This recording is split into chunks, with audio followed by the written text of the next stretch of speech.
ನಮಸ್ಕಾರ ಸ್ನೇಹಿತರೆ, ನಾನು ಮಾರುತಿ ಬನ್ನಗೋಳ್. ನೀವು ನೋಡ್ತಾ ಇರೋದು 24.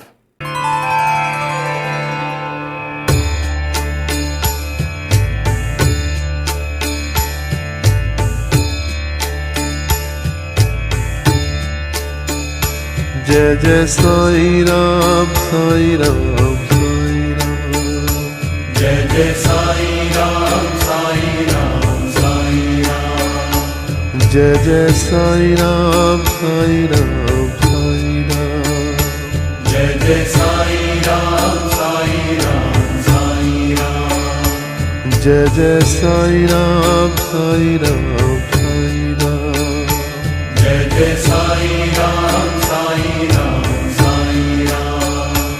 जय जय साई राम साई राम साई राम, जय जय साई राम साई राम साई राम, जय जय साई राम साई राम साई राम, जय जय साई राम साई राम साई राम, जय जय साई राम साई राम साई राम, जय जय साई राम साई राम साई राम, जय जय साई राम साई राम साई राम, जय जय साई राम साई राम साई राम, जय जय साई राम साई राम साई राम, जय जय साई राम साई राम साई राम, जय जय साई राम साई राम साई राम.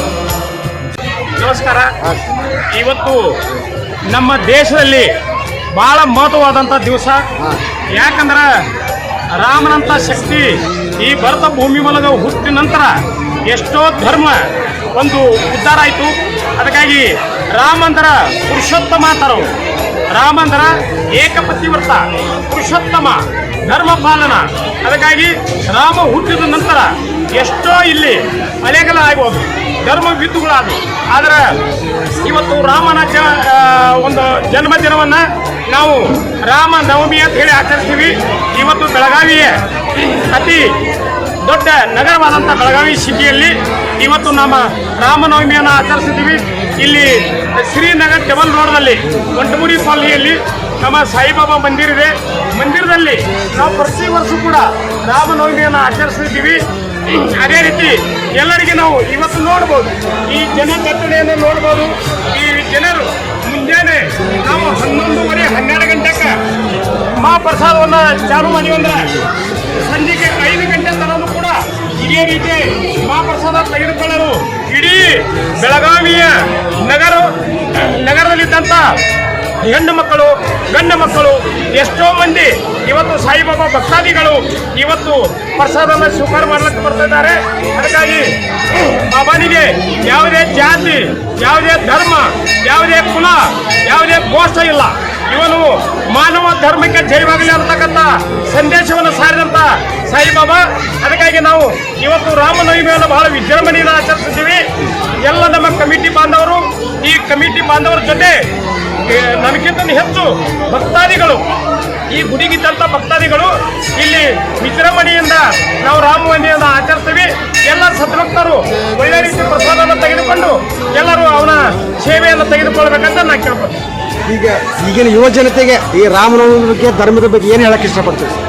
ಇವತ್ತು ನಮ್ಮ ಬೆಳಗಾವಿಯ ಯುವ ಜನತೆಗೆ ಹೇಳುವುದು ಇಷ್ಟೇ, ದಯಮಾಡಿ ನೀವು ಯಾವುದೇ ಕೆಟ್ಟ ಚಟಕ, ಕೆಟ್ಟ ಒಂದು ವ್ಯಸನಕ್ಕೆ ಬಲಿಯಾಗದೆ ಒಂದು ಪುರಾಣ, ಗುರುವಚನ, ಭಜನೆ, ಕೀರ್ತನೆ ಇಂಥದ್ದು ಕೇಳ್ಕೊತಿರ್ಬೇಕು. ಯಾಕಂದ್ರೆ ಯುವ ಜನತೆ ನಮ್ಮ ಸಲುವಾಗಿ ನಮ್ಮ ತಂದೆ ತಾಯಿಗಳು ಎಷ್ಟು ಕಷ್ಟಪಟ್ಟಿರ್ತಾರ, ಎಷ್ಟು ಕಷ್ಟಪಟ್ಟು ಓದಿಸಿರ್ತಾರ. ಅವರಿಗೆ ಒಂದು ಹೊತ್ತು ಊಟನ್ನ ಕಡಿಮೆ ಮಾಡಿ ನಮ್ಮ ಮಕ್ಕಳು ಬೆಳೀಲಿ ಅಂತ ಮಾಡಿರ್ತಾರ. ಅದಕ್ಕಾಗಿ ದಯಮಾಡಿ ಇವತ್ತು ರಾಮ ಯಾವ ಟೈಪ್ ಬೆಳೆದಿದ್ದೆ ನಮ್ಮ ಭಾರತ ಭೂಮಿಯಲ್ಲಿ. ನಾವು ಹುಟ್ತೀವಿ, ಆಮೇಲೆ ಸಾಯ್ತೀವಿ. ನಾವು ಬಂದು ಹೋಗು ಮಧ್ಯೆ ನಾವು ಏನು ಮಾಡೀವಿ ಈ ದೇಶಕ್ಕೆ, ಈ ಭೂಮಿಗೆ, ಈ ನಮ್ಮ ಧರ್ಮಕ್ಕೆ ಅಂತಕ್ಕಂಥ ಸಂದೇಶನ ಅಂತಕ್ಕಂಥ ಯುವಕರು ಬರಬೇಕು ಅಂತ ಹೇಳಿ ನಾನು ಕೇಳ್ಬೋದು. ಸ್ನೇಹಿತರೆ, ಈ ವಿಡಿಯೋ ನಿಮಗೆ ಹೇಗೆ ಅನಿಸ್ತು ಅನ್ನೋದ್ರ ಬಗ್ಗೆ ಲೈಕ್ ಮಾಡಿ, ಶೇರ್ ಮಾಡಿ ಮತ್ತು ಸಬ್ಸ್ಕ್ರೈಬ್ ಮಾಡಿ. ಏಕೆಂದರೆ ನಮ್ಮ ಪ್ರತಿಯೊಂದು ವಿಡಿಯೋ ಮೊದಲು ನಿಮಗೆ ತಲುಪಬೇಕು. ನಮಸ್ಕಾರ.